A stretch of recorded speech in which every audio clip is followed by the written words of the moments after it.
Hi, folks. You're with Tacitus today, your pushback channel, and thank you for joining this audio no pictures live stream. Please listen to this presentation as you would a radio broadcast if you're driving along in your car, your truck, or going along in public transport. In this essay, I'd like to talk about how authoritarian governments, and that we can use the Soviet Union, Chairman Mao's Communist China, the communist Pol Pot government, Khmer Rouge in Cambodia, and the governments of Eastern Europe during the communist era, and so on. And we can see how actual crimes, such as murder or those sorts of things, were okay. It's better we don't have those things, but we're not really prepared to get that worried about it.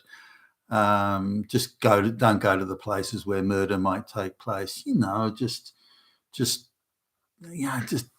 Look, we don't want to know. Ideological crimes are the real issue here. Wrongthink, crimes against ideology, those are the issues. And that's where we're putting our resources. And that's where arbitrary law and ruthlessly applied arbitrary law and ideological law will be used in order to make sure we get convictions and we can put you in prison or fine you or punish you in some way. So I just want to talk about that because that's what's happening in across the Western world. But we some examples in Britain where an old man in poor health and on extensive array of medication is being arrested by oh so tough police because he made a mean tweet or put something online in social media that the state doesn't like. So the ideological state doesn't like it. It's against the ideology, therefore he's a criminal. Police have to come round to his door.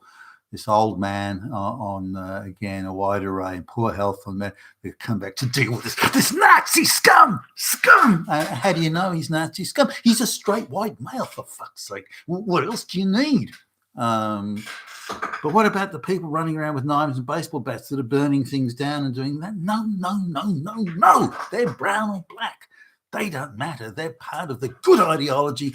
The white guy is part of the bad ideology. He may even be Hitler personally.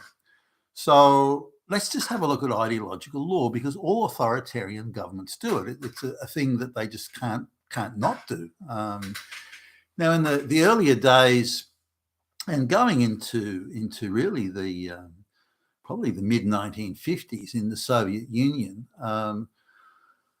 if someone got murdered or people got murdered or robbed, they'd go to the police and the police, who cares? What were you walking there at night anyway? I mean, why did you go down? Why did you go through the park? Why did you take a long way around? There are people there who do that sort of thing. We haven't got the time to bother about that. Just sort it out yourself. Don't carry money around. That's it. But they beat me up if I can go. Well, then don't go there, or to take a few of your buddies, or take a knife or gun yourself. And don't bother us. Okay, we're out dealing with ideological crimes. So it became very clear that actual crimes, again, murder and malicious wounding, people having the shit kicked out of them, robbery. Not so much crimes against property, but that too, rape and the list goes on, where the police weren't really interested. That can't be bothered. Fill out a report. Theft, having your private, because in the community, other than your private effects, you don't own anything. And so, or you've got a food ration card or something like that, and you get waylaid by a bunch of black market goon thugs who beat the crap out of you and take your ration card. So all sorts of things that go on, and the police or the authorities just didn't really care. Their issue was ideology. Who is engaging in wrongthink? Who is disagreeing with the ideology? Who doesn't agree sufficiently with communism? Who is not a fervent disciple of communism? Who may be backsliding or foot dragging on implementing the communist utopia. All of those things are very, very serious crimes that must be dealt with. Now, because the ideological crimes can't be defined, or very difficult to define them, so the courts were similarly infected, or assuming there was even a court. So, I mean, even the authoritarian governments, they like the semblance of legality. It's not, it's a bit like the divorce courts across the Western world. They still want to have that semblance of legality, which then allows the state to act viciously against a citizen because, well, the matter was decided in court, hey, the judge said, and that allows them to have even more extensive arbitrary power on the basis that you transgressed ideologically, you were judged, and you've transgressed again. That's it, bam. So that semblance of legality, as fast as it was, and kangaroo courts as they were, was still, to some extent at least, maintained. But with ideological law, the burden of proof was reversed. So if you supposedly did something, and they don't have to prove you actually did it, maybe you might have done it, or nearby when something may or may not have happened. When they come after you, and there's a knock on the door at 2:00 in the morning, that's their favoured time to drag you off and beat you up and torture you and all these sorts of things. Now, whether they torture you as in, because in the communist society, you don't own anything, so they can't take things from you because you don't own anything. They can't take your house because it's not yours. So they tend to go over and like beat the shit out of you, this sort of thing. There are people there who were beaten so badly they had all of their teeth knocked out, and things like that were going on, and they were quite routine. People being tortured with electric shock and so on. Now, the burden of proof is reversed. So if you're accused of being, say, a counter-revolutionary or an enemy of the people, for example, what does that mean? An enemy of the peace, disturbing the peace. What does that mean? Is there a definition? Well, there isn't. So it can be whatever they want it to be, whatever the authorities want it to be. So they can accuse you of, for example, being a counter-revolutionary, say. Well, what's that? Whatever the fuck we say it is. But you have to prove that you're not a counter-revolutionary. Well, is there a specific charge you have? No, sometimes, you met with a foreign agent or something like that. But even that was typically invented. Who's the foreign agent? I don't know any foreign agent. And they could say, well, that person who was standing next to you when you were, I don't know, buying a newspaper or something, that person was a foreign agent. Were they? Holy crap. Well, you have to prove that you weren't in league with them. What?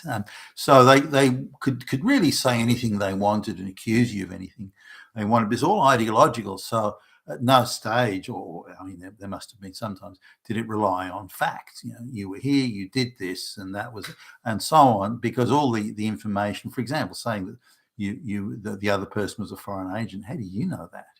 I mean, how do they know that? What's the evidence that they have that person was, and so on? So it wasn't evidence-based or fact-based. It was ideologically based. So we say you're a counter-revolution. We don't have to prove that you are. We don't even have to prove circumstantially that you are, but you have to prove that you're not. So you have to prove you're not something that they haven't proved you are. There's no evidence there to say that you are. And so it was purely ideological. It was just a way of doing wrong thing. Now, they would also have sort of set up type entrapment false flags. For example, in libraries, they would have books about, I don't know, Shakespeare or something like that. Now, that book about Shakespeare, maybe a Shakespeare play, for example, that was designated as a bourgeois counter-revolutionary subversive document. So if you got that book out, maybe you're studying literature at university or something, but if you got that book out from the library, that automatically flagged you as a counter-revolutionary because, well, that subversive bourgeois Western decadent propaganda, you've taken that book out. That must mean you are an enemy of the people and a counter-revolutionary. Prove you're not, motherfucker. So this was, and these sort of entrapment sort of things were all over the place. And anything could be used as an entrapment. So if you said, well, I think, we could create a more efficient factory if we did this, and that's meant in the spirit of productivity, which is supposed to benefit the people. But they say, well, what you're saying when you say the factory can be more efficient, what you're really saying is that the communist revolution is inefficient. And if you say that, that means you are against the communist revolution. And if you're against the communist revolution, that means you're an enemy of the people, and it's prison for you, motherfucker. So they had all these ways of slicing and dicing and interpreting and then imposing those interpretations, all of which were ideological, by the way, on the people, and terrorized the citizenry so that everybody didn't know what they could say or not say, or what they should or shouldn't do. Maybe someone says, I think if we sweep the floor, we can get more work out of this factory. If you agree, then you've agreed with the counter-revolutionary proposal. So nobody knew what to say or not to say. And it was a reign of ideological terror that went on for decades. And this is what we're seeing now all across the West, and what we're seeing in Britain. And nobody could have imagined that this would be happening. So there's no sort of way of dealing with it or processing what's going on, because it's so insane. But the globalist controlled elite are determined to apply ideological law, and to do it ruthlessly. And I mean, why would anybody bother to arrest a sick old man? I mean, really, for his tweet? I mean, you're kidding me. Or his social media post? Nobody even do that. And yet the relish with which the establishment goes after these people in Britain and elsewhere around the West is quite stunning. And how is it possible to corrupt so many public service institutions? How is it that the senior police would sign off, the Department of Prosecutions would sign off, that officers would do it? You know, a lot of the revolutions or falling governments, whether it be, in Russia and so on, is that the government under siege, because it's lost all legitimacy, it turns then to the army and says, we want you to shoot and kill your fellow citizens to keep our illegitimate government in power. And the army says, no, we're not going to shoot our fellow citizens. We won't do it. And that's when the government falls. And, in my view, at least, this is very much a personal opinion, are we heading to that situation in the United Kingdom? Because if things get worse from where they are now, the only solution the government has is to call in the army to quell these riots. And I hope upon hope that the army says, no, we will not fire upon our fellow citizens. We won't do it. This is a political problem that must have a political solution. If you believe the government has lost all legitimacy in the eyes of the people, then all you can do, the only thing you can do, is to call another election. And that's all you can do. And so that, I hope, would be the next outcome. But whatever the decision, whatever government is formed and type of government, it must reflect the will of the people, and must be an election that is completely scrupulously above board, and then all must abide by that decision. Not like when Trump won in 2016, and the entire globalist establishment was out to subvert. No, you're not legitimate. Only if our cheating candidate wins is it legitimate. No.